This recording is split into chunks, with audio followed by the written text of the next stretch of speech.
కొణిదెల పవన్ కళ్యాణ్ అనే నేను శాసనం ద్వారా నిర్మితమైన భారత రాజ్యాంగం పట్ల నిజమైన విశ్వాసం, విధేయత చూపుతానని,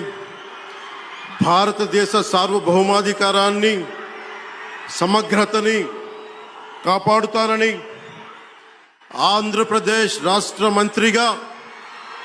నా కర్తవ్యాలను శ్రద్ధతో,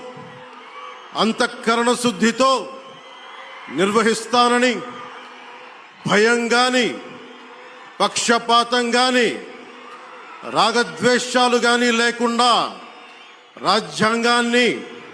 శాసనాలని అనుసరించి ప్రజలందరికీ న్యాయం చేకూరుస్తానని దైవ సాక్షిగా ప్రమాణం చేస్తున్నాను.